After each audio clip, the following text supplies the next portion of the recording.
empezamos entonces. Bueno, les voy a hablar de lo que es el manejo del paciente en el estatus epiléptico. Para empezar...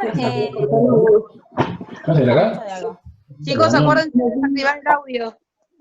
No tengo... José, bloquea los audios. Ahí voy.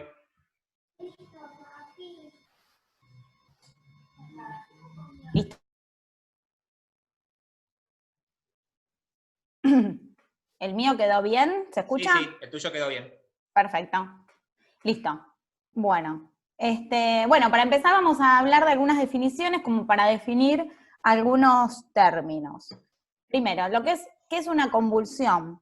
Una convulsión es la manifestación física de un desequilibrio entre la excitación y la inhibición en el cerebro. Esto da lugar a una actividad excesiva y sincrónica anómala, que normalmente es autolimitante. Después tenemos lo que son las crisis reactivas, que las crisis reactivas van a ser respuestas naturales de un cerebro normal a un trastorno funcional transitorio, producto de alteraciones que pueden ser tanto metabólicas como tóxicas. Por otro lado tenemos lo que es la epilepsia. La epilepsia es una enfermedad cerebral caracterizada por una predisposición para generar crisis convulsivas. Esto excluye a las causas extracraneanas de convulsiones. Esta definición va a implicar la aparición de 2 o más crisis que no sean provocadas y que estén separadas por al menos 24 horas. Después tenemos lo que son las crisis convulsivas en clúster, que van a ser la producción de 2 o más ataques convulsivos en menos de 24 horas y con recuperación de la conciencia entre esos ataques. Y después tenemos lo que es el estatus epiléptico, que va a ser la presencia de una convulsión simple de más de 5 minutos o de varias, de más de 2 convulsiones cortas en menos de 24 horas y que no se recupere la conciencia entre un episodio y el otro. Y esto es de lo que hoy nos vamos a enfocar. El estatus epiléptico, para explicar un poquitito cómo es la fisiopatogenia de la producción, es un desequilibrio entre los mecanismos excitatorios e inhibitorios cerebrales con falla en estos últimos.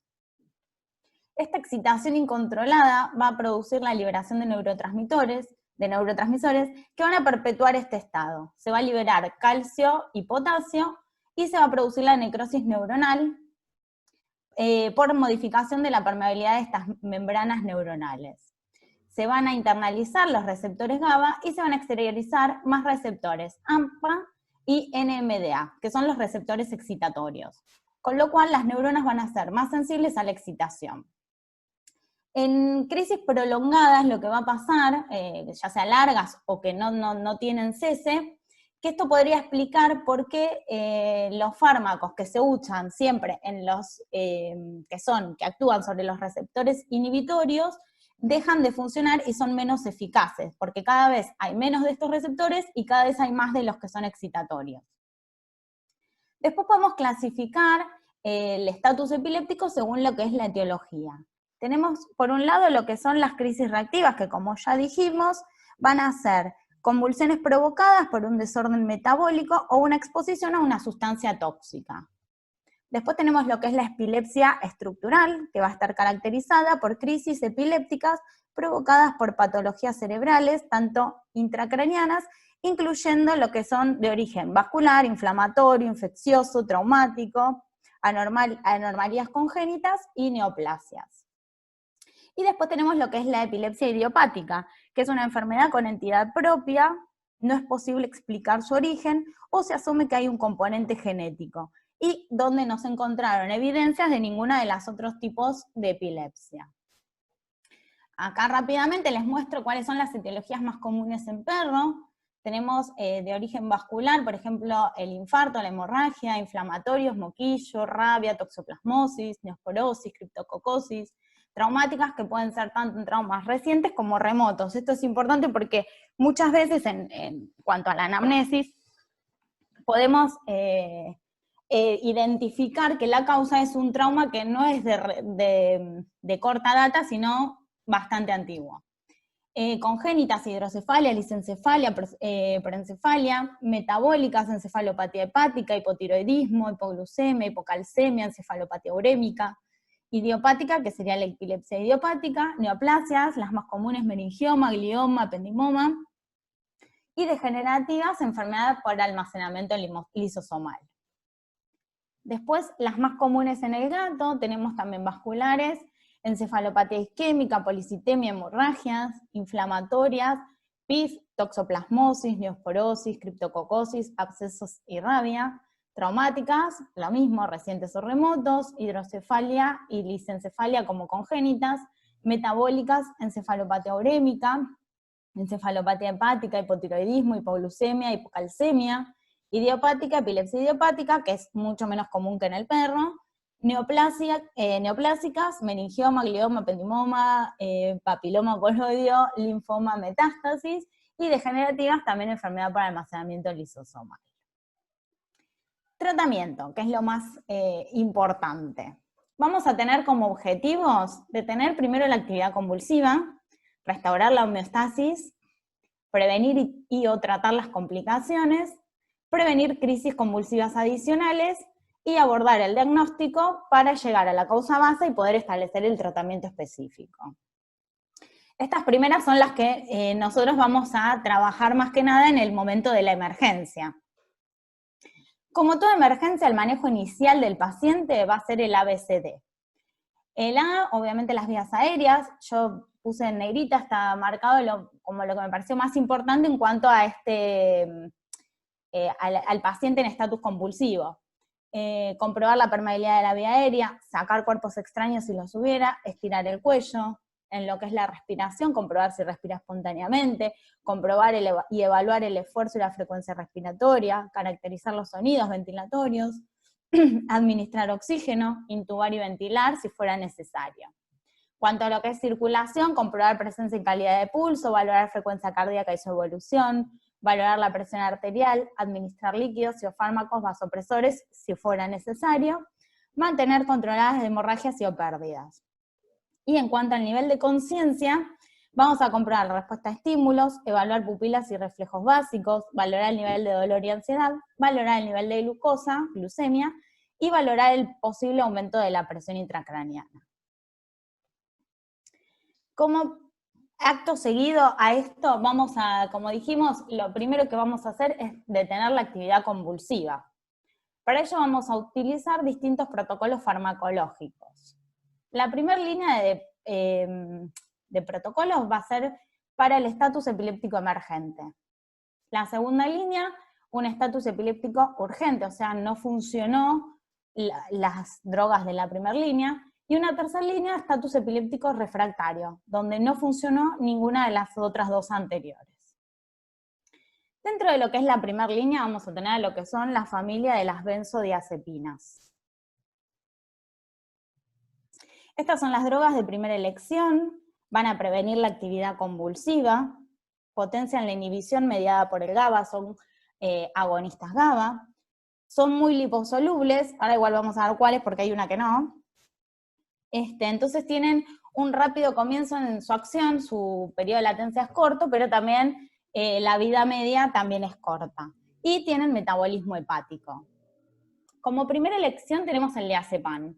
Vamos a utilizar una dosis de 0,5 a 1 miligramo kilo si fuera endovenoso, siempre y cuando haya sido posible en un primer momento canalizar al paciente. Si no lo pudimos hacer, vamos a utilizar la dosis de 1 a 2 miligramos kilo por la vía intrarrectal. Después tenemos el midazolam. El midazolam, la dosis que vamos a utilizar es de 0,2 a 0,4 miligramos kilo, si fuese posible también endovenoso, si no lo vamos a utilizar por las vías intramuscular o intranasal. Después tenemos el lorazepam, que yo lo que encontré es que solamente estuvo descrito en caninos, no en felinos. La dosis es de 0,1 a 0,2 miligramos kilo y se da endovenoso lento. Está más descrito el lorazepam en lo que es medicina humana. De todas estas drogas, lo que se va a dar, o sea, se elige una y se van a hacer hasta 3 bolos separados de 10 a 15 minutos, y si los episodios convulsivos no cesan, se va a pasar a una infusión continua de diazepam de 0,5 a 2 miligramos kilo hora. Si luego de realizar esta infusión continua no cesan las convulsiones, no controlamos el estatus convulsivo, vamos a empezar con las drogas de la segunda línea. En la segunda línea vamos a tener el fenobarbital y el levetiracetam.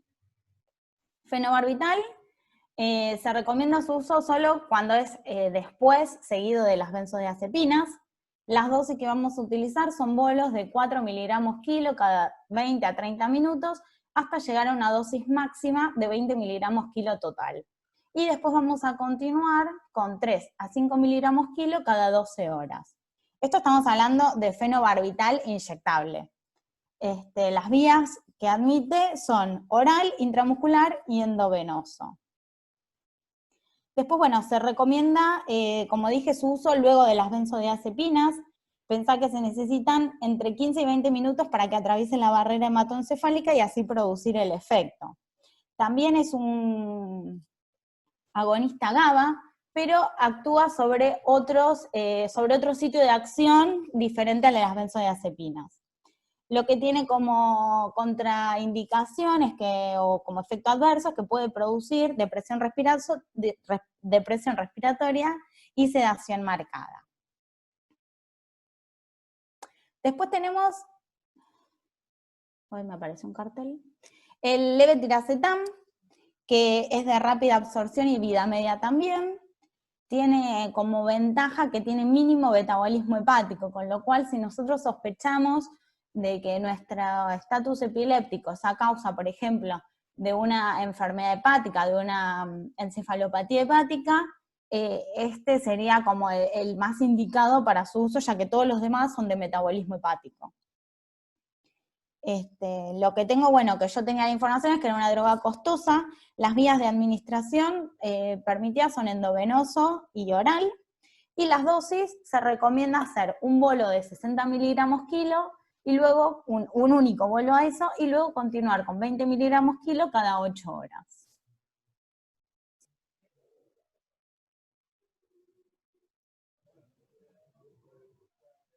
No me está pasando.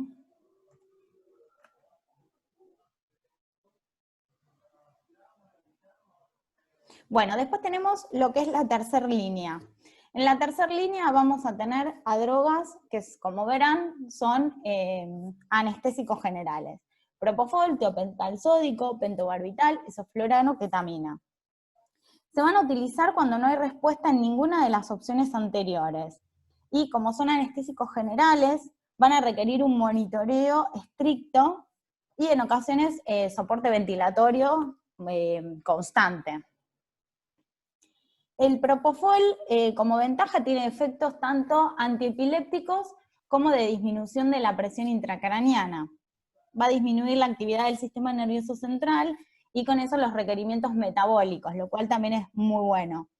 Va a producir depresión miocárdica y puede generar hipoxemia secundaria a apnea. Se utiliza en bolos de 2 a 8 miligramos kilo o hasta hacer efecto, se va titulando la droga. Y después, infusión continua de 0,1 a 0,2 miligramos kilo por minuto. Después tenemos el tiopental sódico o el pentobarbital.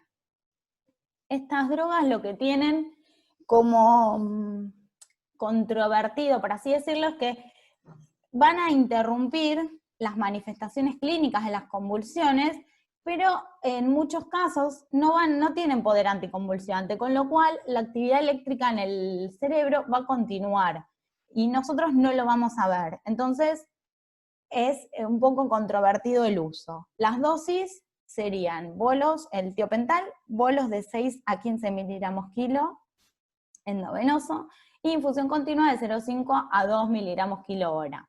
El pentobarbital en bolos de 3 a 15 miligramos kilo, endovenoso, y infusión continua 1 a 5 miligramos kilo hora. Como efectos adversos, obviamente estas drogas también lo que tienen es que generan gran hipoventilación e hipotensión. También necesito estar monitoreándolas muy bien. Después tenemos el isoflurano. Último recurso, es a largo plazo y una dosis de 0,5 a 2% por 1 a 6 horas. Y en última instancia tenemos la ketamina, que es solo para cuando nada de todo lo anterior funcionó. Se van a hacer bolos, un bolo de 3 a 5 miligramos kilo, seguido de una infusión continua de 1 a 5 micras kilo hora. El uso de la ketamina lo mismo, es muy controvertido. En la teoría, yo con todo lo que busqué, su uso debería estar solamente restringido, admitido, digamos, cuando nada de lo anterior funcionó. Es decir, una vez que también usé tiopental o pentobarbital y tampoco funcionaron. Con lo cual, yo la única forma de saber que no funcionaron es haciendo un electroencefalograma al paciente y viendo que las manifestaciones eléctricas siguen, lo cual es poco probable con los recursos que hay en las veterinarias, entonces no se suele hacer así. Entonces, en resumen, en cuanto a lo que es el tratamiento, tenemos el paciente en estatus epiléptico. Lo primero que vamos a hacer, luego de haber hecho el ABC, es aplicarle benzodiazepinas hasta 3 bolos, diazepam intrarrectal o endovenoso, midazolam intranasal o endovenoso, también puede ser intramuscular. Si se controla el estatus epiléptico, si hay un control, se va a estabilizar al paciente y se va a hacer el chequeo para buscar la causa.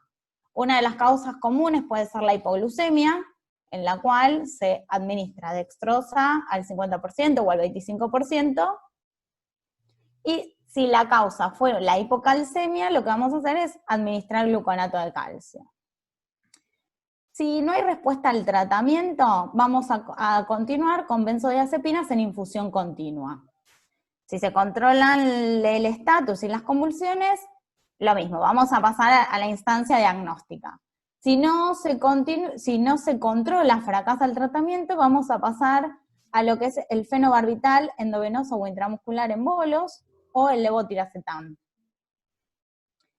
Si hay un control, seguimos al siguiente paso, y si no controlamos, vamos a pasar a los anestésicos generales: propofol, tiopental, pentobarbital, esoflurano o ketamina.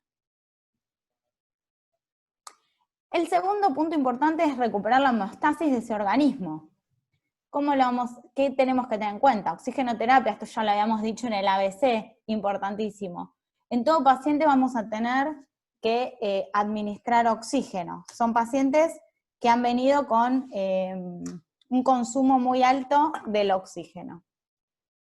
Fluidoterapia. Vamos a colocar un catéter endovenoso en cuanto sea posible. Vamos a utilizar soluciones cristaloides. Puede ser fisiológica. Yo puse esta más que nada porque las benzodiazepinas, el diazepam, precipitan el Ringer lactato, con lo cual por ahí ya nos conviene directamente usar esta solución y evitamos tener algún inconveniente con esa droga. Si no, podemos usar 2 vías y el diazepam pasárselo, por ejemplo, con dextrosa al 5%. Y bueno, realizamos goteo de mantenimiento o según necesidad. Si el paciente llega en shock, obviamente lo que vamos a hacer es una terapia de shock, que eso lo vamos a ver evaluado en el ABC antes de hacer todo esto. Terapia con dextrosa, en el caso que estemos que hayamos evaluado la glucemia y nos haya dado por debajo del valor de 60 miligramos por decilitro, le vamos a administrar en forma endovenosa lenta 1 a 2 mililitros kilo de dextrosa al 50 o al 25. Después, terapia con tiamina, que es una vitamina liposoluble, que como es requerida para el metabolismo cerebral de la glucosa, ayuda a mantener a la neuroprotección. Después, ¿cómo prevenir y o tratar las complicaciones? Bueno, hipoxia, lo vuelvo a nombrar porque es muy importante. Hay un mayor consumo, se produce por un mayor consumo cerebral. Entonces, además de todo eso, como aumentan mucho las secreciones, también se hace más difícil que llegue ese oxígeno bien a los pulmones. Entonces, es importantísimo siempre suministrar oxígeno. Después la hipertermia, por la exagerada actividad muscular, que puede empeorar el daño neuronal. Entonces siempre es importante mantenerla por debajo de los 39 grados. De hecho, está descrito en algunos trabajos que se estuvo investigando mantener al animal hipotérmico, como para bajar el metabolismo y de esa manera también evitar las complicaciones posteriores. Después tengo, por un lado, en un primer momento una hiperglucemia, que se va a generar generalmente por la liberación de catecolaminas, pero en un segundo momento vamos a terminar con una hipoglucemia, que esto va a estar dado por el aumento de la demanda cerebral tan intensa, por la hiperactividad muscular y por el aumento de liberación de insulina. Obviamente, como dijimos antes, si vemos que estamos ante una hipoglucemia, vamos a administrar dextrosa hipertónica. Después la acidosis metabólica, que se va a producir por el aumento del lactato por la glucólisis anaeróbica. Si el estatus convulsivo, o sea, si las convulsiones cesan y yo lo controlo rápidamente, no tendría que tratar esto porque el lactato ese bajaría en poco tiempo, entonces no sería una complicación, no sería necesario un tratamiento. La rhabdomiólisis se va a producir por las contracciones musculares que están sostenidas y la hipertermia sumada también.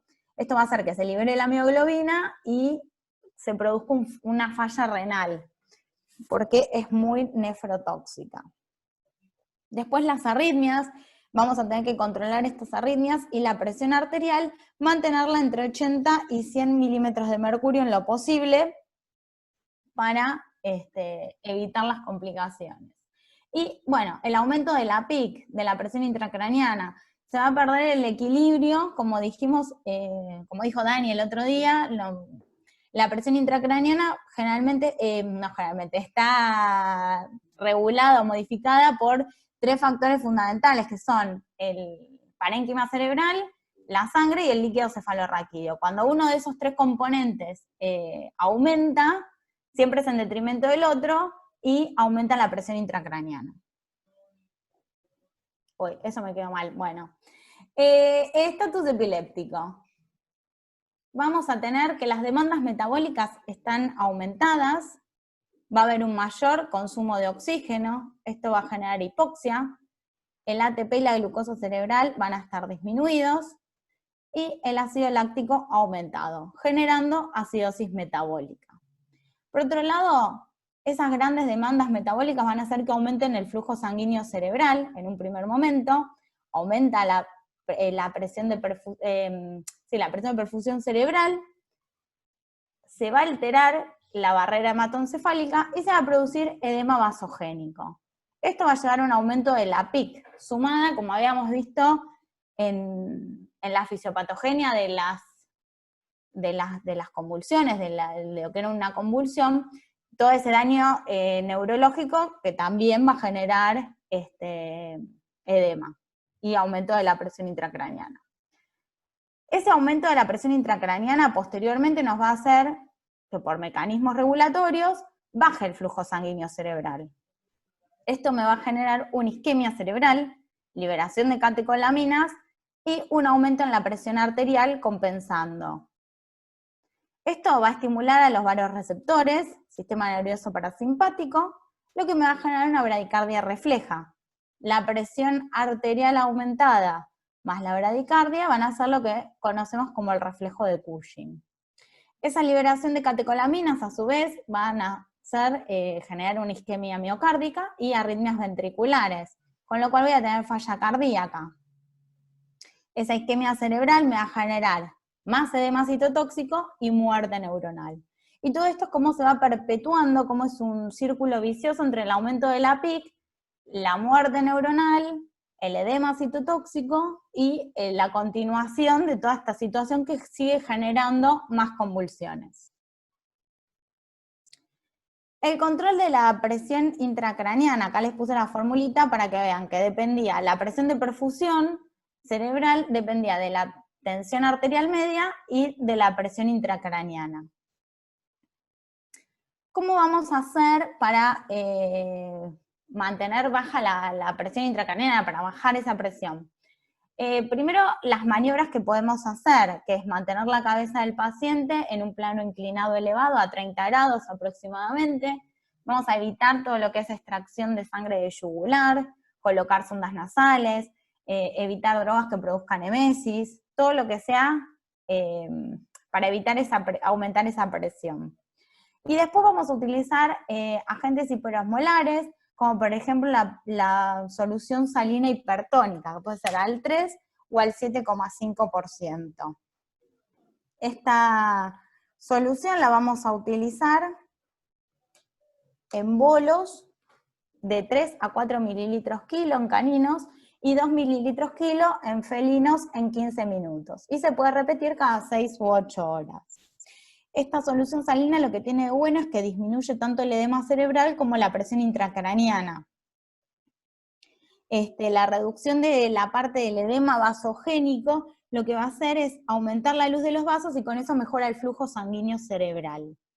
También posee actividad antiinflamatoria y va a promover la recaptación de neurotransmisores excitatorios. Después tenemos, bueno, el manitol, que es otra opción, que es de 1 a 2 gramos kilo en bolos en 20 minutos. Y esto también es importante que siempre estén seguidas, tanto la solución salina hipertónica como el manitol, de soluciones cristaloides para no deshidratar al animal, ya que estas soluciones van a tender a deshidratarlo. Bueno, acá les investigué un poquito cuáles son las ventajas de la solución salina hipertónica versus el manitol. Vemos que la solución salina hipertónica produce una mayor reducción de la presión intracraniana y mejora la oxigenación del cerebro. Por esto que dijimos recién, al aumentar la luz de los vasos permite un mayor paso del flujo sanguíneo cerebral, con eso la mejor llegada de oxígeno.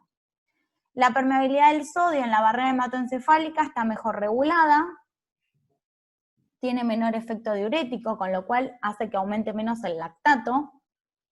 Los efectos adversos se asocian a la hiperosmolaridad y no tanto no generan una insuficiencia renal aguda. Y para evitar complicaciones deberíamos mantener una osmolaridad, o sea, utilizarlas controlando que la osmolaridad del plasma esté entre 320 y 330 miliosmoles y que el valor del sodio esté entre 155 y 165 como valores máximos. Después, bueno, el manitol, tengo que los efectos adversos a dosis mayores a 1,5 gramos kilo, son, por ejemplo, la insuficiencia renal aguda, acidosis, alteración de electrolitos, hiponatremia, hipocloremia o hipercalcemia. Y que por su efecto tiene un gran efecto diurético, sí va a aumentar más el lactato, ya que al producir un balance hídrico negativo, se concentra el lactato en el organismo. Bueno, luego vamos a continuar con lo que es la evaluación neurológica seriada del paciente. Vamos a utilizar la escala de coma modificada de Glasgow para perros y gatos. El objetivo de esta escala es el seguimiento del paciente mediante un puntaje y poder establecer un pronóstico. Tenemos 3 categorías. En la primera categoría es la actividad motora. Los puntajes van del 1 al 6, esto ya lo vimos la otra vez, donde se van a evaluar, por ejemplo, el punto 1 es la categoría 1 es la actividad motora. La categoría 2 son los reflejos del tronco encefálico, vamos a ver más que nada los reflejos pupilares. Y en el nivel de conciencia, en la categoría 3, nivel de conciencia, vamos a ver en qué estado está el animal en cuanto a la conciencia. Si la puntuación total nos da entre 3 y 8 puntos, el pronóstico va a ser grave. Un pronóstico reservado es de 9 a 14 puntos, y un buen pronóstico es de 15 a 18 puntos.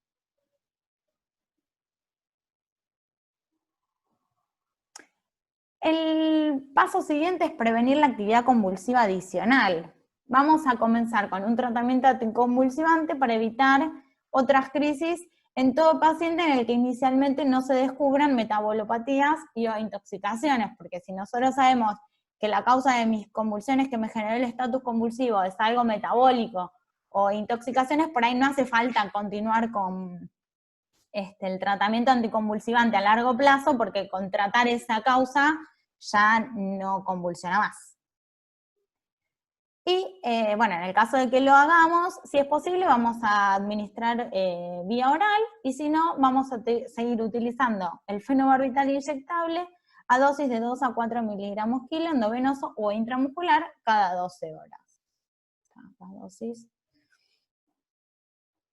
Y bueno, el último punto sería el tratamiento de la causa base. Para tratar la causa base tengo que llegar a conocerla. Entonces es necesaria la aproximación al diagnóstico de la patología. Para ello se han establecido niveles de confianza para poder llegar a un diagnóstico. En el nivel de confianza 1 vamos a evaluar principalmente lo que son las causas extracraneanas. Entonces lo que vamos a enfocarnos son en que haya tenido un antecedente de 2 o más crisis no provocadas, con menos de 24 horas de diferencia. Hacemos un examen físico y neurológico interictal, análisis de sangre con hemograma, bioquímica, ionograma, lipidograma, serología, vamos a hacer análisis de orina completo, PCR, niveles séricos de antiepilépticos, dosaje de hormonas. Si todo esto nos da bien, vamos a pasar al nivel de confianza 2, en el cual vamos a evaluar las causas intracraneanas. Para el mismo vamos a adicionar tomografías computadas, resonancia magnética y el análisis del líquido cefalorraquídeo. Si no nos aporta, digamos, resultados malos, todos esos estudios, vamos a pasar al nivel de confianza 3, que es en el que vamos a confirmar una epilepsia idiopática a través del electroencefalograma. Este se realiza en el periodo interictal para llegar al diagnóstico de la epilepsia idiopática. Así que bueno, eso es todo. Muchas gracias por su atención, le agradezco mucho a José, a Juan, por toda su ayuda, y quedamos. Muy bien, Dani. La verdad que es Fue muy- súper completo. Fue muy rápido, Bueno. no sé si fue muy rápido. Muy bueno. Hermoso, Dani. Estuvo re bien, estuvo Dani. re bien. Muy bien. Buenísimo, Dani. Excelente, Dani. Gracias, Buenísimo, gracias. Dani. Che, ¿dejo de compartir esto? Sí.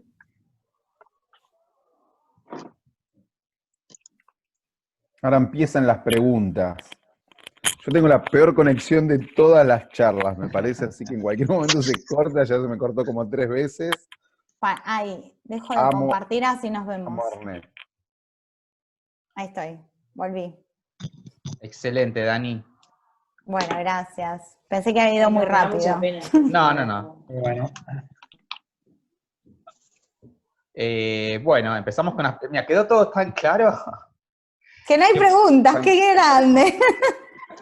que me parece que hay una pregunta. Lo soborné a todos para que nadie me pregunte. Quedó todo muy, muy claro. Está muy bien organizado y es un tema bastante complejo. No es fácil de hacer tampoco. Entonces, muy bien, te felicito. Gracias, gracias. Me ayudaron mucho igual.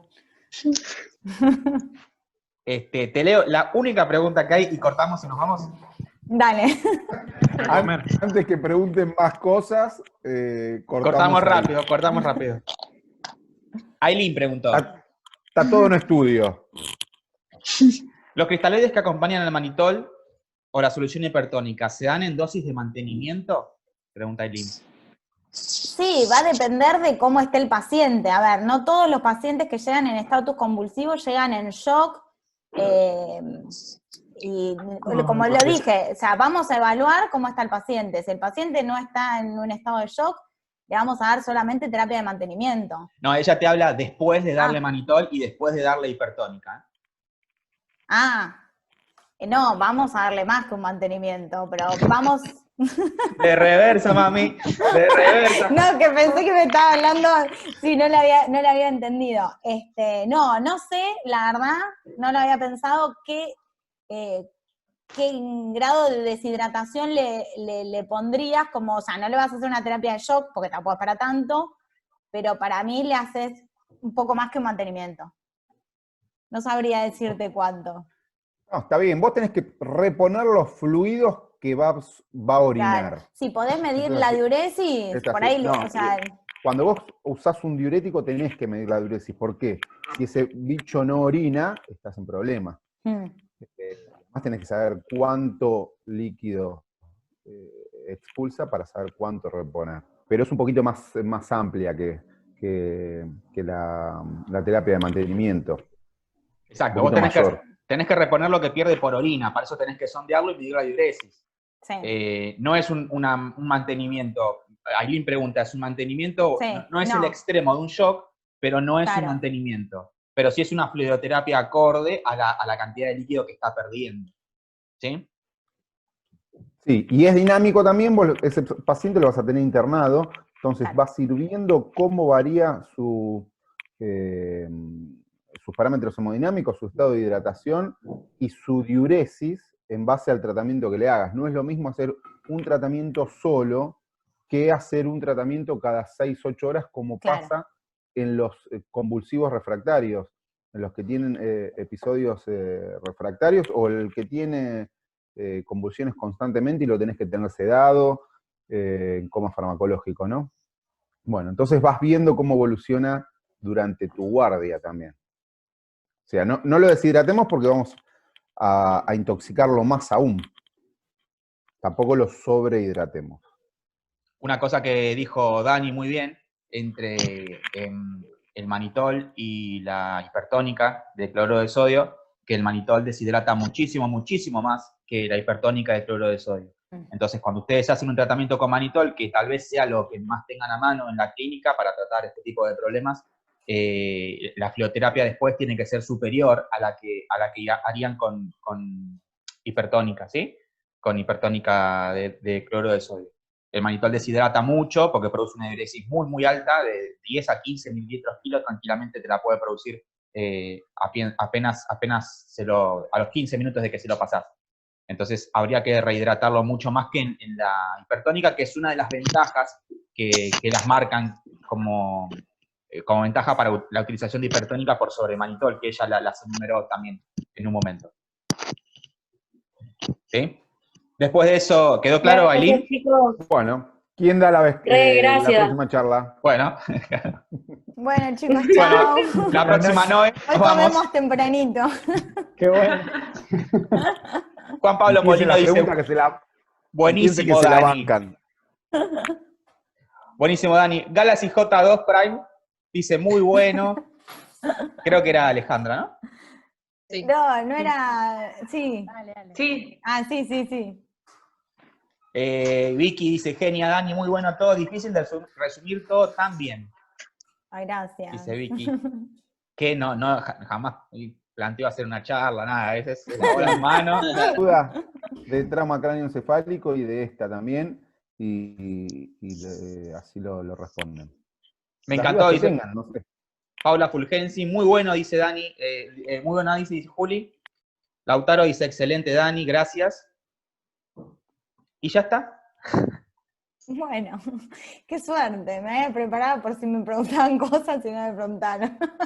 Quedó todo muy O claro. no entendieron nada. Yo dije que había ido muy rápido.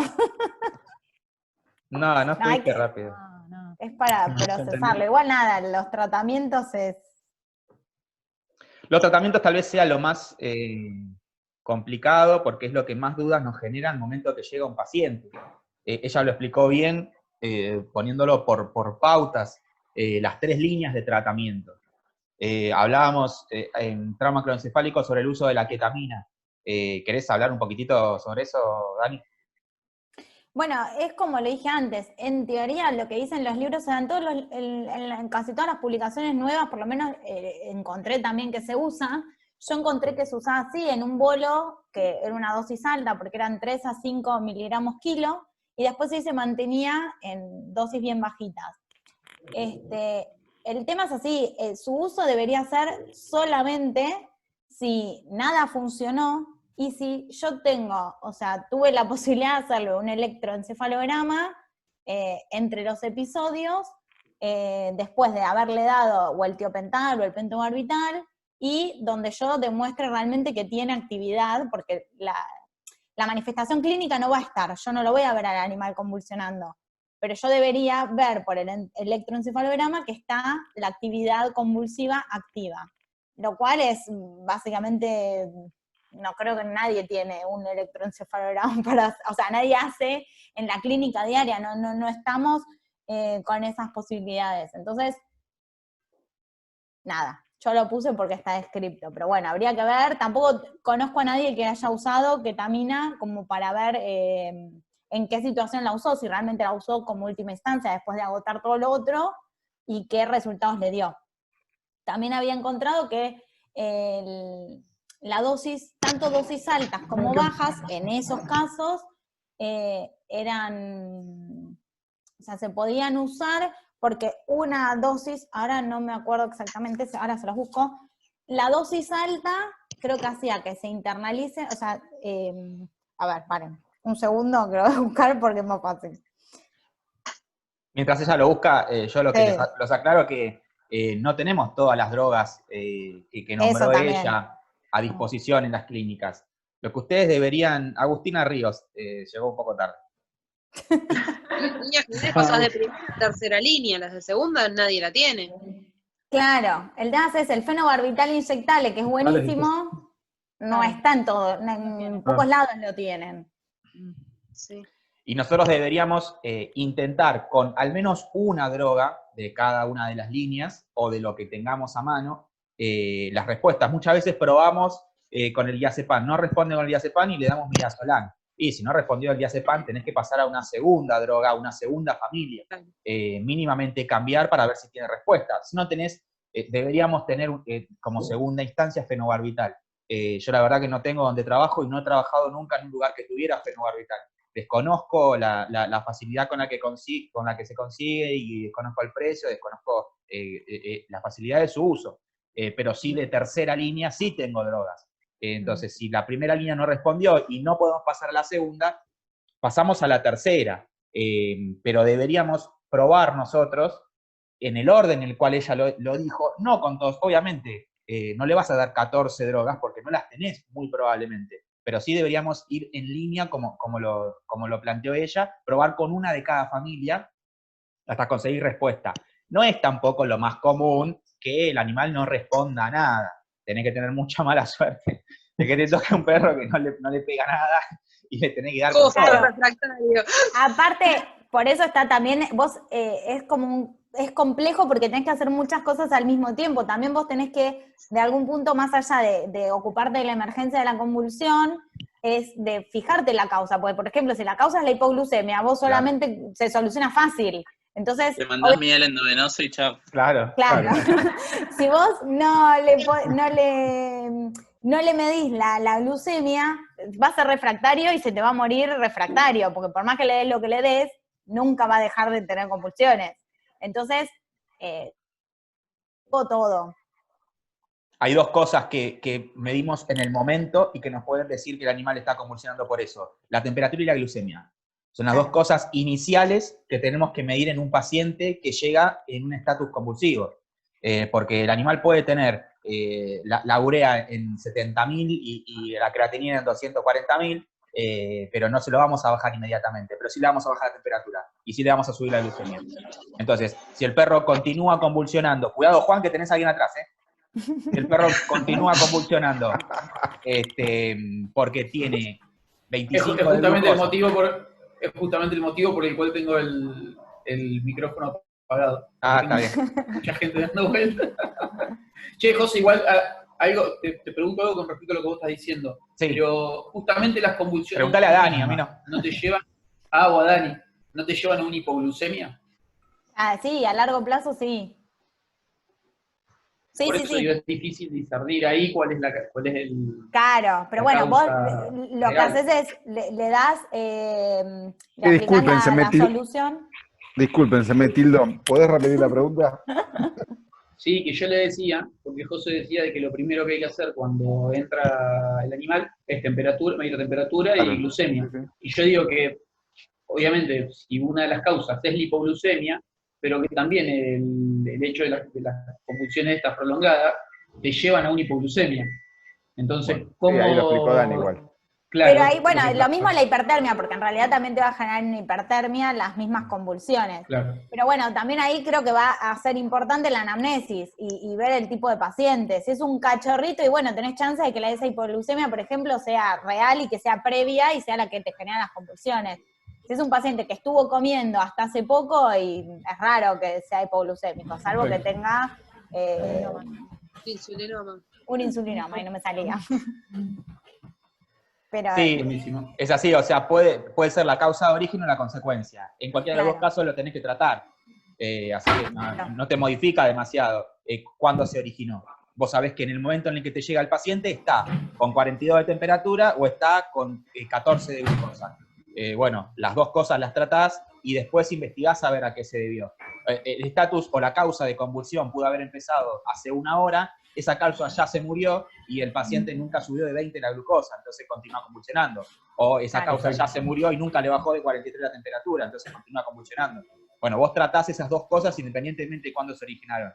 Y después ves si son la causa de origen o son la consecuencia de eso. Bien. ¿Sí? ¿Está claro, Juan?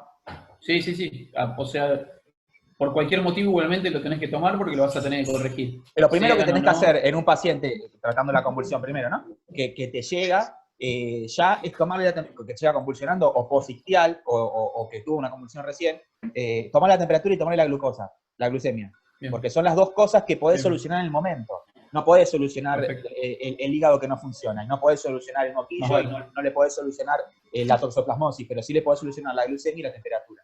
Son las dos cosas que podés Perfecto. hacer arriba de la camilla directamente.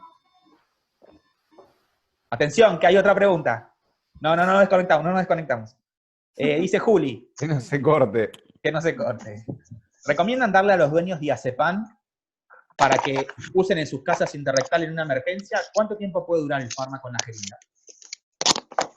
bueno, supuestamente dura muy poco, pero yo vi que un profesor nuestro nos decía hasta 3, 4 días, ponerle como mucho, pero bueno, ya ahí queda medio que si después no te funciona, no sabes si es porque está siendo refractario o porque lo absorbió el plástico. Lo ideal es darlo, vos lo que podés hacer es dar lo que él decía, que lo daba en las ampollitas de vidrio, cuando le quedaba poco, o sea, cuando se le terminaban las guardaba y después les cargaba ahí, digamos, una dosis a sus pacientes que eran conocidos, que tenían ya los episodios, para que lo puedan utilizar en su casa. Esa era una opción. ¿Y recomendás dar una jeringuita con diazepam para la casa? Pero ¿en qué situación? Depende, porque no es que, a ver. Juli no tiene micrófono, así que no te puede contestar. Bueno, porque por una convulsión, o sea, no se da el diazepam ante una convulsión. Acá justamente lo que definimos en el primer momento era que era un estatus convulsivo. Son convulsiones que no... O sea, una convulsión larga, de más de 5 minutos, o muchas convulsiones en menos de 24 horas, donde no se recupera la conciencia. Obviamente, si el animal en realidad no se va a ir a la casa, si se tiene que quedar internado. Claro, Juli, es un paciente que necesita internación. Y Claro, vos lo externás cuando no tiene más problemas que ameriten su internación. Claro. Por ahí las jeringas de diazepam sí se utilizan en un animal o dásela a la gente, por lo menos lo que hago yo. En un paciente que sabés que tiene convulsiones una vez cada 2 meses y hoy a la mañana tuvo 2 convulsiones. Y el perro viene normal, igual, viene moviendo la cola, caminando, y bueno, por seguridad a la gente y querés darle, viene a las 9 de la noche, vos estás cerrando, bueno, por si a la noche tiene una convulsión o no para, probá con esto, lo podés utilizar. En un estatus convulsivo, no debería irse con riesgo de convulsionar, o con riesgo de repetir el estatus. Convulsiones puede tener seguido, pero es muy probable que al irse sea un animal que, por ejemplo, ya está comiendo y que vos le puedas pasar, por ejemplo, diazepam por vía oral. Pero sí, se puede usar en jeringa para darle a la gente. Yo normalmente le digo que la usen dentro de las 24 horas. Claro. No llego a 3 o 4 días. Y si es un paciente que suele tener estos problemas, que la gente compre el frasquito de diazepam y que lo tenga para el momento que lo necesite. Claro. Pero normalmente le digo que le dure 24 horas y que después de 24 horas ya la tiren, porque no sirve más. Y en todo caso, para un estatus que se externa con las condiciones suficientes para que, por ejemplo, pueda comer y pueda tomar diazepam por vía oral. Claro, dice, en ese caso me refería, no en estatus. Bárbaro, Ok. dice Juli. Bueno, entonces como no hay más nada, pongo finalizar. Juan se fue. Bueno, charlemos de otra cosa, ya que no. Juan se le Juan se debe adelantó haber y se fue a la picado. mierda. Ya está, dijo, ya está, no hay más preguntas. Bueno, ¿queda todo claro de esto? Este particularmente es un paciente donde muy probablemente no llegue yo. Estoy teniendo serios problemas con Wi-Fi. Mal. Serios. Y los mirá que ya domingos- me he quejado varias veces. Hay que cambiar de empresa. Sí, ya me di de baja una vez, un lío. Bueno, no sé en qué estaban, pero apoyo totalmente Apoyo la moción con toda violencia.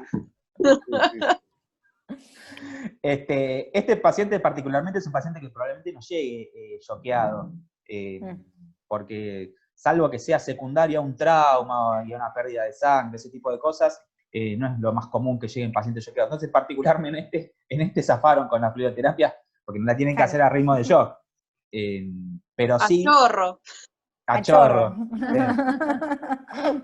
Pero sí es un paciente que tienen que tener en cuenta que con la terapia, no la terapia anticonvulsiva, la terapia para la presión intracraneana, lo van a deshidratar.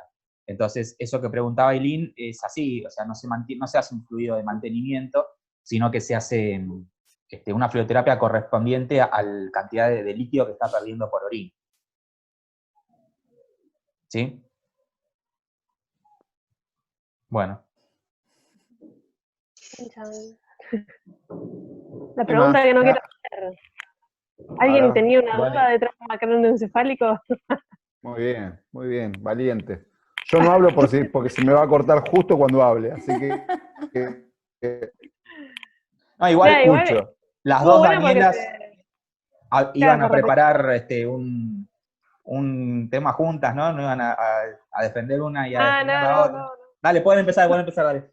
No, No. no hubo tiempo. Pero- No hubo tiempo. Además, hasta el viernes estuve con ciclo superior, así que... Bueno, este paciente es un paciente que particularmente nos da mucho más miedo que todos los demás que han... Bueno, tal vez el dilatado nos da mucho miedo. Sí, yo creo que es el peor. Sí. Pero Tengo las pánico al convulsiones... dilatado. Sí, tenés pánico, ¿sabés por qué? Porque tenés que hacer una maniobra de que necesitas 15 personas Claro. y que te queda la espalda destrozada, y por eso le tenés miedo. Porque después se le muere al cirujano, así que ¿qué te importa? Pero este paciente particularmente es el que tal vez nos da miedo en la clínica de pensar que se está muriendo durante la convulsión, y no se está Claro. muriendo durante la convulsión. Tiene una convulsión que muchas veces es... la mayoría de las veces es autolimitante. Es raro que llegue un perro con 30 minutos de convulsión. Sí puede llegar con, en esos 30 minutos, 5 convulsiones cortitas, que es lo mismo, ¿sí? También es un estatus eso. Pero, Bueno, la definición antigua, por ejemplo, del estatus era, no era la convulsión mayor a 5 minutos, por ejemplo, era una mayor a 30 minutos, como un poco una locura, no hay ningún estatus en sea, se fritaban vida. todos. No existía estatus convulsivo porque ya llegaba frito. Lo que pasa es que la veterinaria quedaba más lejos antes. Claro. Tardaba más en llegar. Pero bueno, Cuando se no modificó llegaba. la definición y lo pusieron más de 5 o convulsiones cortas, pero muchas y sin recuperación de la conciencia. Es un paciente que lo primero que tienen que hacer, a veces es difícil porque estamos solos, porque estamos en un negocio de 80 metros cuadrados, de 800 metros cuadrados, y el consultorio es de 2x2, hay 15 personas vendiendo alimentos. Entonces, a veces se complica el manejo, pero lo primero que tienen que hacer es sacar a los propietarios y quedarse con el paciente, tratando de que alguien los pueda ayudar. Es un paciente que puede convulsionar. Es raro que venga con una convulsión de 30 minutos. Puede tener una convulsión arriba de la camilla, no es para asustarse y no es más ni menos grave que lo que venía teniendo hasta el momento que llegó a la consulta, ¿sí? Entonces, si el animal tiene una convulsión que cesa sola en 30 segundos, a veces le preguntás a la gente, ¿cuánto estuvo convulsionando? No, y no duró mucho, 10 minutos, te dice. Y esos 10 minutos, en realidad, son capaz que, no sé, 40 segundos. 1 minuto, sí. Pero para la gente son realmente 10 minutos, porque son 10 minutos en los que la gente cree que se está muriendo el perro y que se está muriendo ella también. Claro. Entonces, ustedes, si tienen que hacer algo, enseguida le dan diazepam por vía interrectal, que es lo primero que podemos hacer en un paciente que llega, porque no podemos colocarle un catéter convulsionando y mucho menos solos. Enseguida le dan diazepam interrectal, y el diazepam tarda de 2 a 3 minutos en hacer efecto. ¿Sí? Entonces, no esperen que le pasen diazepam y el animal se quede quieto. Porque no se queda quieto en 30 segundos y le dan otro bolo. Y no se queda quieto 1 minuto después y le dan otro bolo. Y le dieron 3 bolos de diazepam a un paciente que con uno solo respondía. Lo que pasa es que había que esperar el momento que correspondía. No son común las convulsiones tan largas, suelen cesar solas, salvo que, por ejemplo, venga con 42 de temperatura, salvo que venga con 11 de glucosa, pero ustedes quédense tranquilos, tienen que cuidar que el animal no se caiga, que el animal no se golpee, no se tragan la lengua, cosa que las personas sí hacen, no le metan por ningún motivo la mano dentro de la boca, porque se quedan sin mano directamente, ¿sí? Porque el animal está mordiendo todo el tiempo. Y básicamente eso, no se asusten con un paciente que viene convulsionando, que es, obviamente que un estatus es algo grave, ¿sí? Y es algo que tienen que... María Paula Fulgensi dice que estás de vuelta en la... bueno, no importa. Se conectó 2 veces María Paula Fulgensi, ahí está. Me estoy quedando sin batería. Ok. No se asusten con este paciente, sepan que obviamente que un estatus es algo grave, una convulsión arriba de la camilla es mucho más espectacular que grave. Y eso tienen que hacérselo entender a la gente y tienen que entenderlo ustedes, porque si ustedes están tranquilos, las cosas las van a poder llevar mucho mejor. Si nos han visto alguna vez, a Juan o a mí, tratando un convulsivo ya ingresado a emergencia, lo primero que hacemos es tratar de agarrarlo para que no se caiga, calmarse, ¿sí? Darle esos 30 segundos que el animal deje de convulsionar. Si no dejó de convulsionar, empezamos con las medicaciones, mientras uno va a buscar el diazepam, el otro va a buscar el propofol, el otro va a buscar esto, el otro va a buscar lo otro, pero calmarse primero porque son patologías muy espectaculares. Un estatus es algo grave, de vuelta lo digo, ¿sí? Pero una convulsión no lo es. Son muy espectaculares, mucho más espectaculares que graves.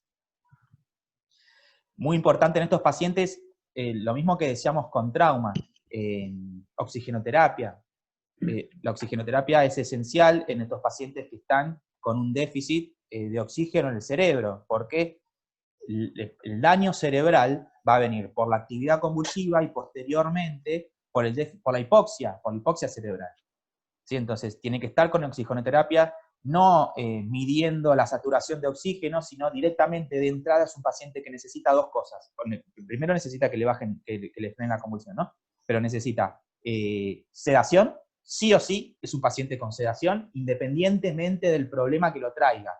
Independientemente de cuál sea la causa, es un paciente recontra remil renal y tenés miedo que se te muera, lo tenés que sedar. Es un paciente recontra remil hepático y tenés miedo que se te muera, lo tenés que sedar.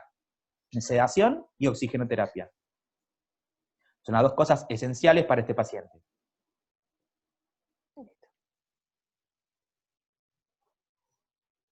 ¿Y en qué momento se le rompe los huevos en la cabeza? ¿Qué cosa? ¿En qué momento se rompen los huevos en la cabeza? ¿Por qué se le rompen los huevos en la cabeza? No entendí. No sé, a la gente cuando está convulsionando le rompe un huevo en la cabeza y se lo da de comer, de tomar, ¿no? O no sé.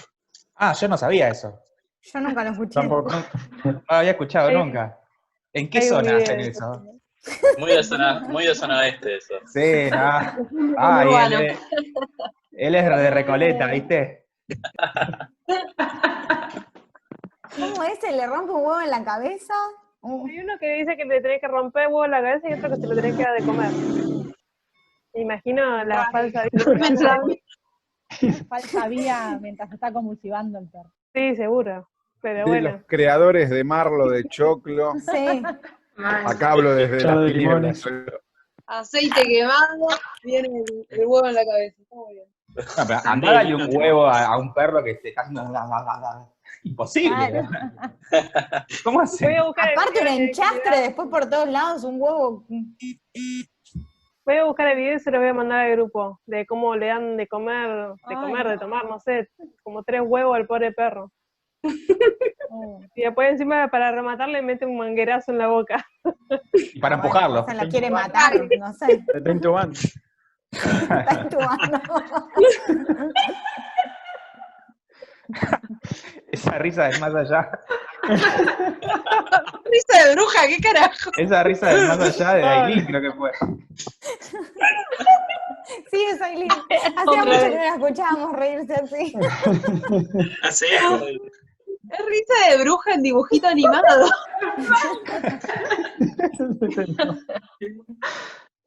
Sí, siempre que tenemos una charla, pero en general tengo el micrófono apagado.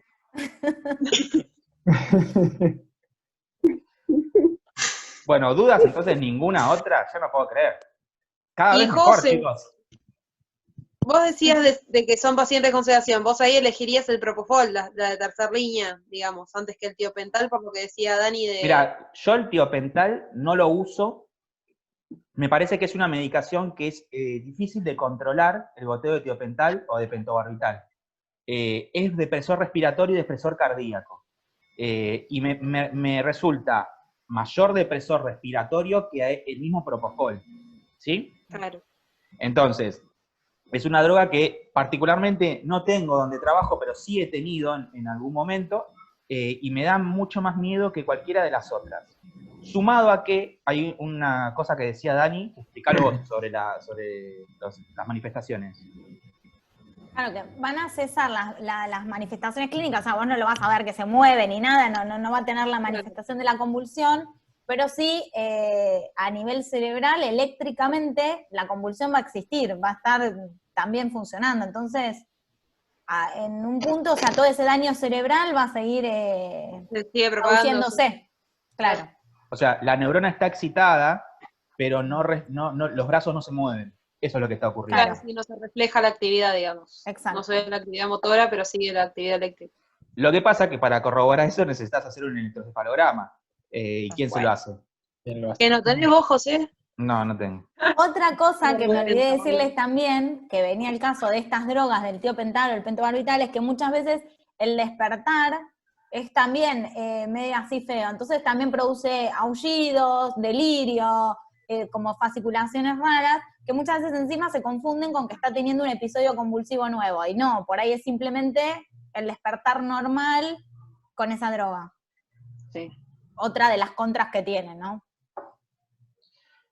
Yo por eso el pentobarbital y tiopental particularmente no los uso, no los tengo en este momento, y no los uso para convulsiones. Dentro de esa familia, no tenemos todas las drogas, no vamos a usar todas las drogas, eso no va a ocurrir nunca, eso pasa en los libros nada más. Dentro de esa familia de tercera opción, o de tercera línea de ataque, uso el Propofol, muchísimo. Claro, por eso te quedás como sin opciones para sedar a un convulsivo. Te queda el Propofol porque la queta la usarías de última opción, o bueno, la inhalatoria. Estás medio al horno. Y bueno, son 4, te quedan 3. ¿Quién tiene inhalatoria, boludo? No tengo inhalatoria. A ver, voy a tratar de hablar sin Propofol, que se tampoco me hay en corte. todas. Voy a tratar de hablar sin que se me corte. Hay que ver si se logra. Lo primero que tenés que hacer es tratarlo con una benzodiazepina, como vas a hacer, que es lo más fácil, lo más a mano. Como dijo José y Dani, diazepam o midazolam. Yo a veces le tengo más fe al midazolam que al diazepam.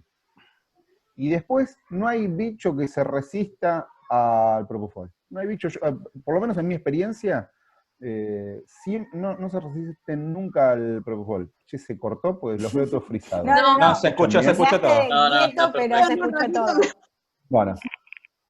Bueno, nunca se resistió a un bolo de Propofol y después un goteo de Propofol. El goteo lo hacen en base a 0,1, 0,2 miligramos kilo, pero pueden extenderlo hasta 0,5 miligramos kilo minuto.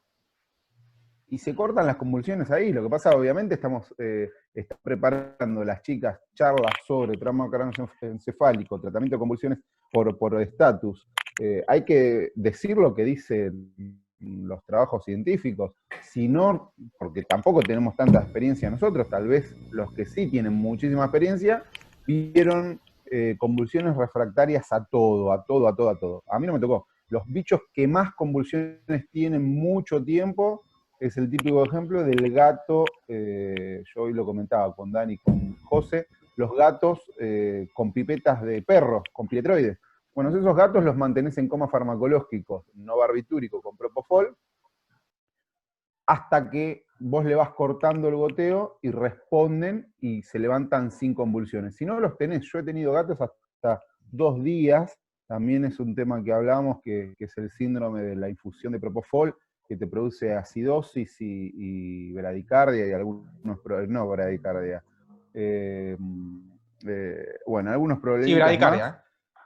Bueno, bradicardia, pero principalmente la acidosis metabólica, que son patologías que van a estar, bueno, tenés que tratar de compensarlas si no tenés otra cosa, porque también para ese tratamiento específicamente está el antídoto, entre comillas, el antídoto, que es la emulsión lipídica, que nosotros no tenemos al alcance, por lo menos en el hospital o donde yo laburo afuera, pero en centros de emergencias de unidad de cuidados intensivos sí generalmente lo tienen. Para traer el piretroide y sacarlo en 4 o 6 horas está fuera del cuerpo del gato. Bueno, si no es eso, propofol tenemos casi todos. Hacer un goteo de propofol y se mantiene en propofol. No, Noelia no tiene eso.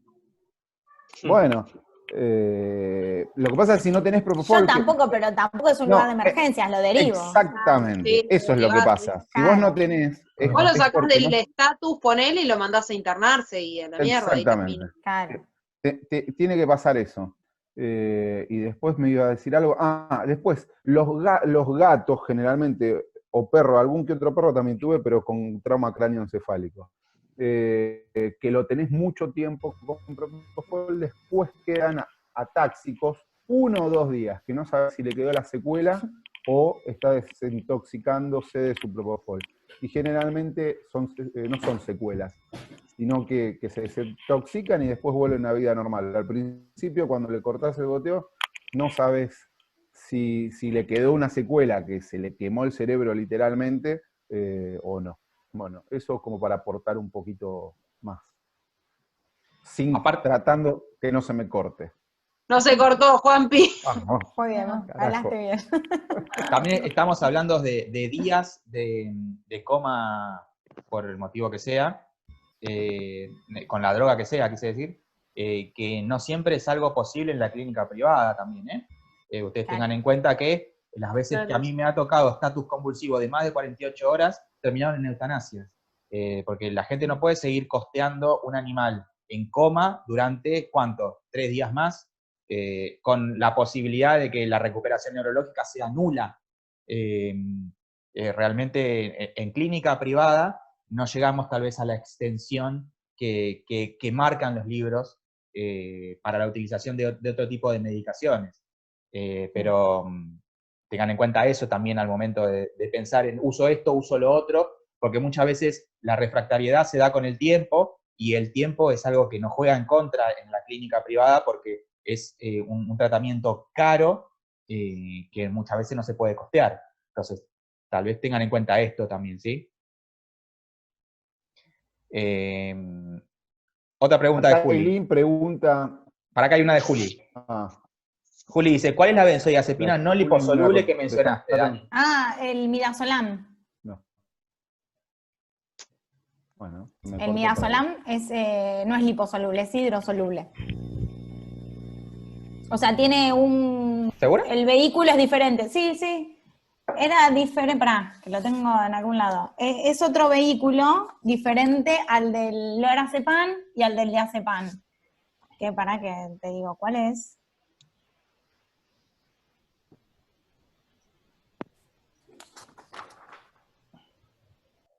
Es propilenglicol en el diazepam y en el lorazepam, y el midazolam dice, es water soluble, así que es hidrosoluble. Muy bien, water.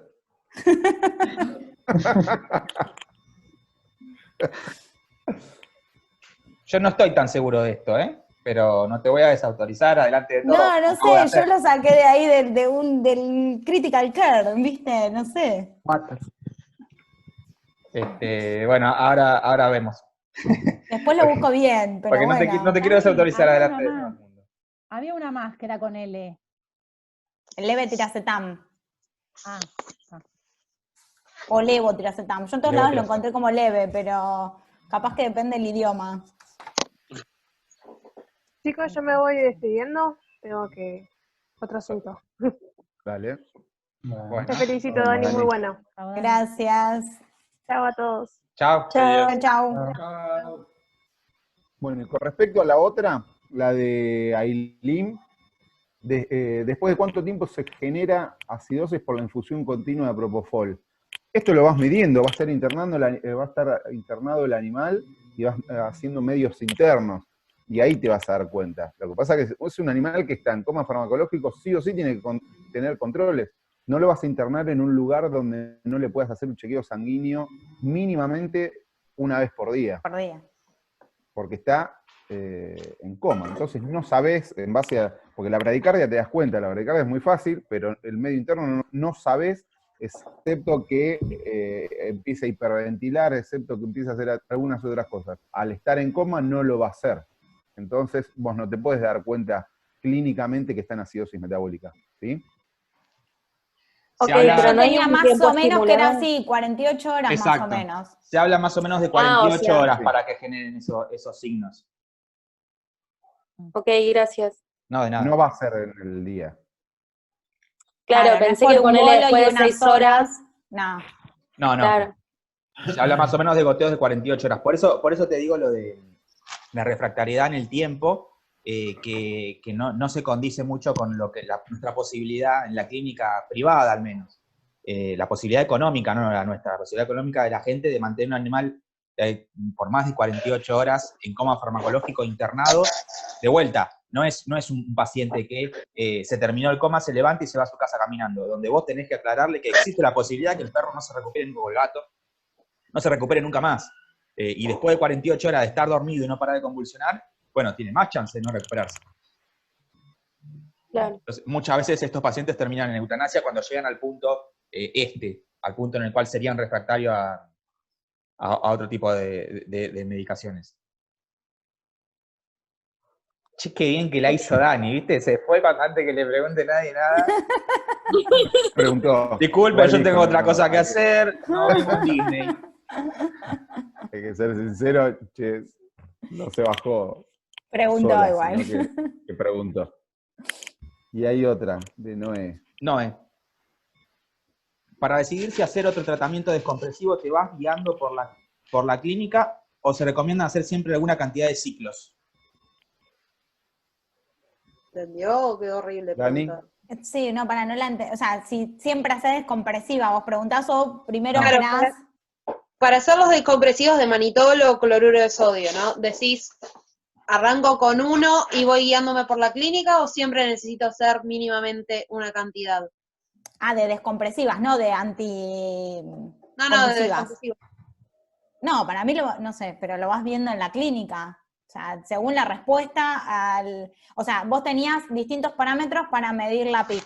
Entonces, en base a eso, vas a ver si seguís haciendo o no. Lo mismo va a tener que ver si vos, al finalizar con las drogas, o sea, si le vas interrumpiendo las drogas anticonvulsivas, si el animal vuelve a tener alguna crisis, bueno, eso va a hacer que aumente o que se mantenga en el tiempo, se perpetúe ese aumento de la presión intracraneana. Si vos cesan esas manifestaciones y encima hiciste un tratamiento descompresivo, por ahí con uno te alcanza. Sí, yo pienso igual que ella. Es así. O sea, ¿para qué? En este ¿Sabías caso... que siempre tenías que hacer dos, aunque sea, o No. con una solo? No, porque vos le vas a hacer un tratamiento.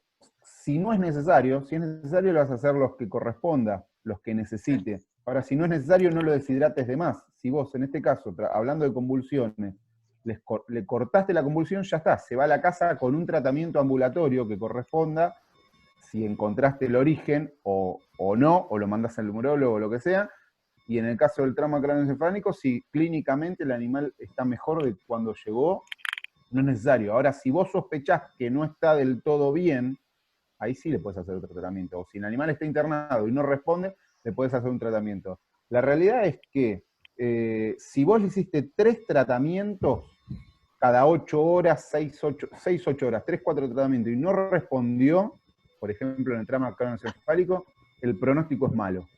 Sí o sí, en el trauma. En la parte de estatus, si no corta, depende el agente etiológico, podés hacerle un tratamiento farmacológico, un coma farmacológico, y esperar un poquito más, pero cuanto más se va alargando, también el pronóstico va a ser malo. Pero si vos hiciste tratamiento descompresivo, te da resultados generalmente al toque, si es leve, listo, se va a la casa en forma ambulatoria con su tratamiento anticonvulsivante. ¿Sí? Genial. Claro, es en base a la clínica que le repetís o no los ciclos. No. ¿Qué más? ¿Qué hora somos? 21. 9:15. María Paula Fulgensi no tiene ninguna pregunta, que siempre pregunta. No, Sí, Santi es el que siempre pregunta. Santi ahora te puede caer con el quilombo más quilombo y no nos vamos hasta las 10 de la noche. No. Pregunta, Santi. No, yo tengo una duda. A ver. Pero por ahí se va un poco de la emergencia, o sea, no es tanto con la emergencia. Es más que nada con el seguimiento post-emergencia del animal convulsivo o un animal que no está en estatus pero tiene convulsiones.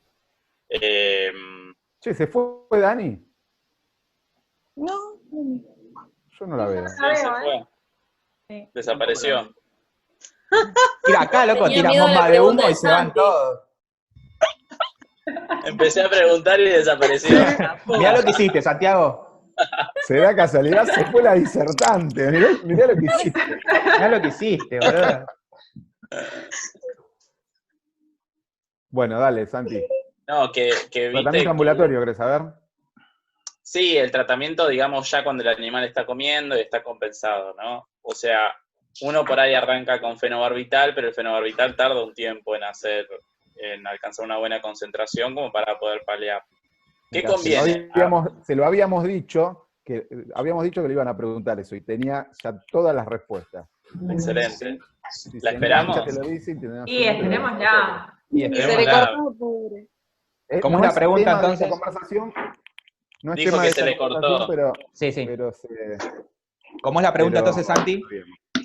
No, la pregunta es, Ahí volví. como el fenobarbital tarda tanto tiempo en hacer efecto, ¿con qué conviene arrancar? ¿Con clonazepam? ¿Con diazepam por boca? ¿Cómo conviene arrancar hasta que el fenobarbital haga su efecto?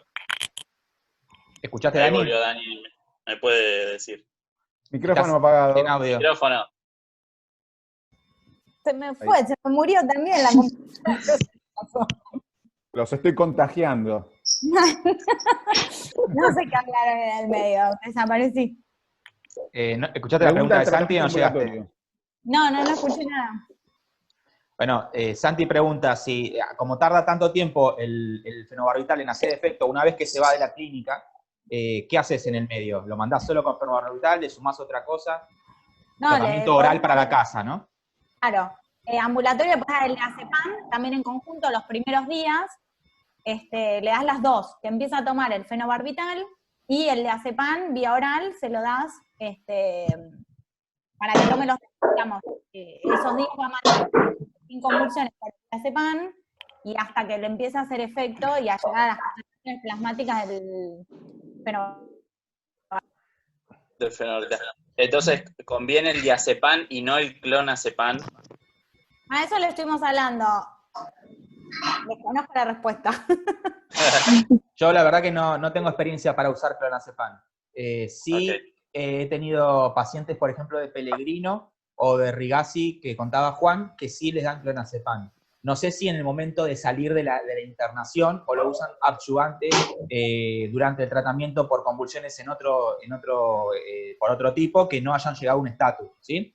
pero sí se usa el clonazepam, neurólogos lo usan, yo no lo he usado y hago lo que dice Dani. Se va de la clínica y se va. Vos tenés 20 días más o menos para que el fenobarbital llegue a concentraciones plasmáticas más eficientes. Bueno, no durante 20 días, pero sí durante la mitad del tratamiento le vas dando diazepam en cuanto se...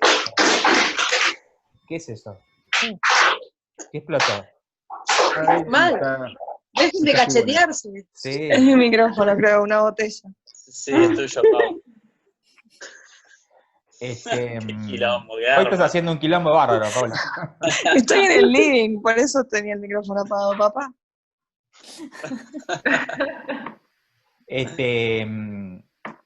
Por eso acompaño el fenobarbital con el diazepam. Sí, he visto utilización de clonazepam, pero no sabría decirte con la... No sé bien cuál es la con el diferencia, cuál éxito. sería el beneficio del clonazepam contra el diazepam, yo no sé tampoco. Ok, pero solo unos días, hasta por ahí controlar las convulsiones y que el fenobarbital empiece a hacer efecto. Sí. No hace falta los 20 días hasta que el fenobarbital alcance concentración. No hace falta los 20 días, y si ya el fenobarbital está en concentración, no le sumo diazepam, le sumo bromuro de potasio. Ok. O sea, vos tenés que llegar a la concentración del fenobarbital. Estamos hablando fuera de la emergencia, ¿no? Esto es clínica. Sí. Vos tenés que llegar a la concentración del fenobarbital. Si el animal sigue convulsionando, tiene convulsiones muy seguidas, no se la podés bajar, le tenés que medir ese fenobarbital, a ver si está en concentración óptima. Si está en concentración, no sumo diazepam, sumo bromuro de potasio. Pero el bromuro tarda más todavía en Sí. alcanzar 2 a concentración. 3 meses. Claro. Sí, sí. Pero le empiezo a poner eso ya. No lo mantengo 3 meses con diazepam. No, ok. El diazepam solo para la urgencia postconvulsiva cuando se va de la clínica. Lo uso solo en esos casos. Y no sabría decirte el clonazepam. ¿Y en qué dosis el diazepam? Oral. Eso también lo hablamos, Dani. Sí, lo respondo yo. Listo. Es muy variable, depende muy del animal. Tipo, tiene un metabolismo hepático que iba desde un 30 a un 80% y es individual eso. Entonces, por ahí vos vas a empezar con una dosis baja y vas a ir probando. Va desde 0,5 a 10 miligramos kilo se puede dar, es un montón. Entonces, eso va a ir dependiendo del efecto que tengas en tu animal en particular, porque si no también obviamente si le das una dosis muy alta para empezar, lo podés recontracedar. Claro.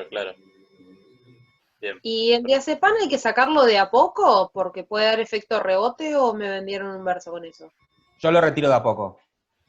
Sí, y yo también. Y lo que solía hacer cuando hacía estas cosas de clínica, o cuando estaba en Rigassi, es tal vez, no sé si los 20 días, pero sí, tal vez dejarlo 20 días hasta que haga el efecto del fenobarbital, pero yendo en forma escalonada sacándolo.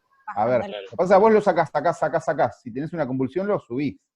O sea, no dejás el periodo ventana ese, 2-3 días que convulsione, que no pasa nada, hasta que empieza a funcionar el fenobarbital. O sea, bajás, y cuando empieza a funcionar el fenobarbital ya está. ¿Y cómo lo bajás? ¿Como el corticoide, ponele, lo vas espaciando o vas...? No, la hora es la misma. Siempre cada 8 horas, lo que bajás es la dosis. Y 0,5 generalmente no funciona para nada. Bioral, Claro, muy bajo. muy, muy bajo. O sea, bioral 1, 2 mínimo. ¿Sí, Santi? Claro. Sí, perfecto. ¿Alguna otra pregunta? Bueno, ya que nos fuimos de la emergencia, tenés un paciente que convulsionó hoy, por única vez en su vida. Sí. Ya vino, se le saca sangre para intentar saber a qué se debe, además de, bueno... Es mentira, no le vas a sacar la primera que convulsiona, así que no nos vengas a mentir a nosotros. Sugerís hacer un perfil neurológico porque uno es cagón siempre, Juan Pidal. De última vos avisaste. Si llega hoy, hoy tuvo una convulsión. Convulsionó, ponele, son las 9:30, ponele. Convulsionó a las 9 y llega a tu clínica a 9:30. Una convulsión que duró 1 minuto, que es un montón, ¿eh? Es una convulsión larguísima, 1 minuto.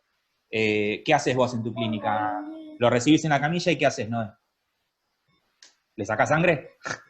Lo Yo primero que siempre haces. subí sangre. ¿Qué 2 cuestiones podían solucionarse en el momento? No, le tomo la temperatura, la glucemia, Claro, está todo bien. Dos boludeces, porque puede ser un paciente que ahora con una convulsión tenga 60 de glucosa, ¿sí? Pero capaz que en la convulsión tenía 20, ¿sí? Y le subió producto de la convulsión. Tuvo una sola de 1 minuto. Entonces, esas dos cosas siempre de base, antes de sacarle sangre, obviamente que capaz que te das cuenta de un animal con 42 de temperatura y te das cuenta de un animal con 8 de glucosa, pero no te das cuenta de un animal con 55 postconvulsivo. Claro. ¿Ves?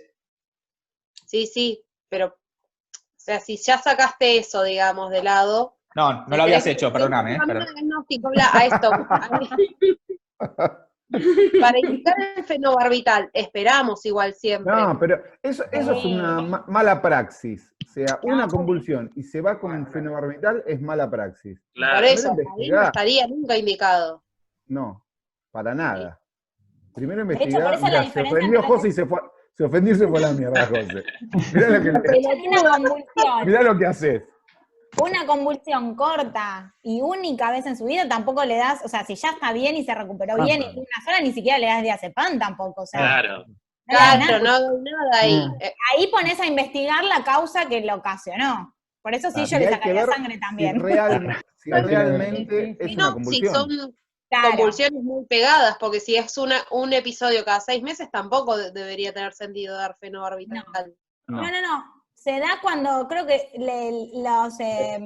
los requisitos que tenía que cumplir, uno de los dos requisitos era más de dos convulsiones por lo menos en un lapso menor a 6 meses, una cosa así. Claro, esa boludez.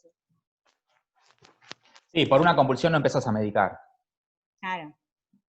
Pero sí le doy el diazepam para que se lleve a la casa por si las moscas. Ahí sí. Eso no molesta a nadie. Sí. En jeringa hablas, como decía Juli. Claro, sí. Mira, yo lo que hago es, normalmente, llega a la clínica, le mido la glucemia y la temperatura, y después de eso sí le hago un estudio, si está en ayunas, y si se puede hacer, le hago un perfil básico, aunque sea, ¿sí? Porque a veces toxo, neospora, esas cosas no puede probar, no puede hacer en cuanto llega, ¿no? Sí. Entonces, aunque sea un perfil básico. Y solamente en el caso en el cual hoy convulsionó, bueno, a la noche tenga una convulsión o mañana tenga una convulsión, le doy unos días de diazepam oral para evitar las convulsiones. Realmente, por una convulsión, un animal sano, clínicamente sano, no le doy diazepam para que se lleve a la casa, por una convulsión. Lo trato en el momento, yo tengo la posibilidad de internarlo, obviamente que no amerita internación una convulsión de un animal sano, ¿no? Pero por una sola convulsión no le doy diazepam a la gente. Sí, en otro tipo de convulsiones más seguidas. Hoy durante el día convulsionó 3 veces. Bueno, si tiene una a la noche, nosotros ahora cerramos, no vas a venir. Si tiene una a la noche, tenete esto para darle y anda yendo a una veterinaria, en ese caso. Pero una convulsión sola, por lo general no medico y no doy medicación para casa. Mucho menos oral, ¿no? Que crónico.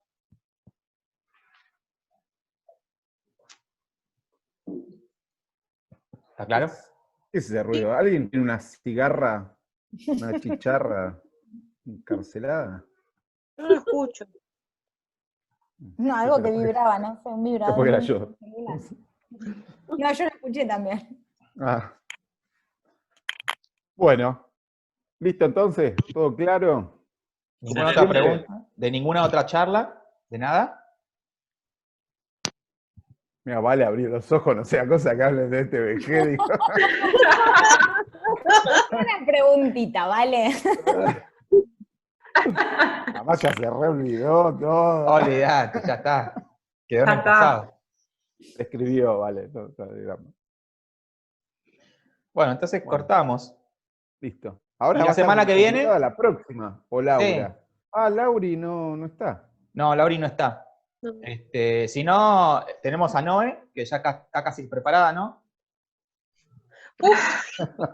En algún momento. Hoy le hablé y me dice, todavía no leí ni siquiera leí nada de mi tema.